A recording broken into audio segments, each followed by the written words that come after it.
put the slide outs on, the first thing you need to make sure is that the slide outs are not, there's nothing obstructing them. And those are going to come out to protect it from getting any stuff on the top. You want to make sure those are in the right spot, the little awnings that go over it. But I'm going to go in and show you. Now that you were hooked up to electric, so it's a pretty easy thing to let them out. You just check outside to make sure they're clear. Now you do the opposite. The main thing when you're coming inside, when you're bringing them in, you want to make sure that nothing is in the way. So you turn the light on. This is the most important little box in the, one of the most important. Has a lot of stuff on it here. So the first one is your slide to extend the back out. So to extend it, just push on that button. Now that we're hooked up to electric. Now, so there's no, we already checked outside, so we know there's nothing in the way. You can see it's going out. You just hold it until it stops going out. Still going.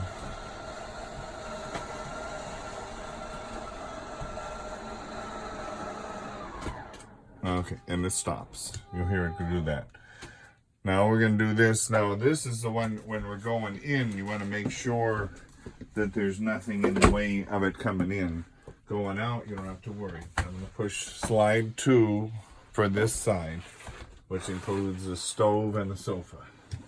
So I'm pushing that. Now never do both at the same time. So that's going out.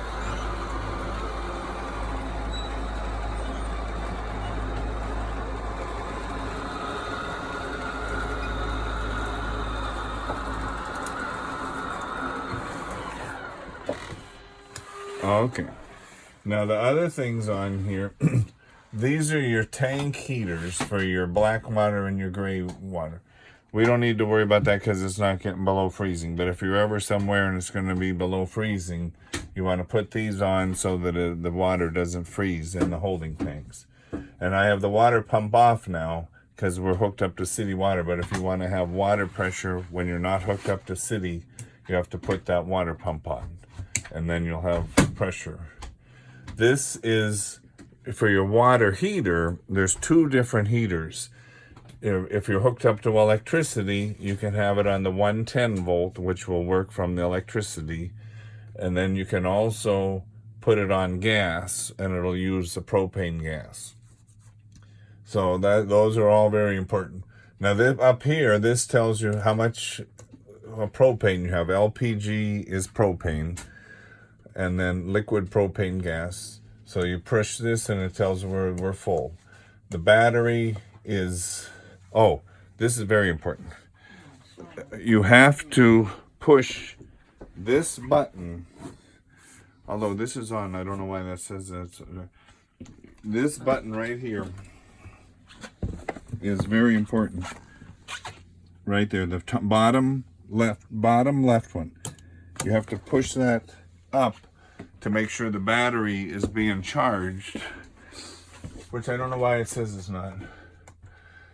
We'll get to that another time. But now this tells me how much fresh water I have. Now this one is how much fresh water I have besides the fact that we're hooked up to, so we get all the water we want from the hose. But if we didn't have the hose hooked up, we just have 2/3 of a tank right now. This tells me how much is in the black water tank, but that must not be right because we just emptied it. And that one has been a little bit of a problem, of a misreading at times. So it does, I don't know what we can do with that, but that's for your black water from the toilet. And the only thing that goes in that tank is what goes down the toilet. Everything from this sink and other sinks goes into the gray. I'll tell you about the generator later.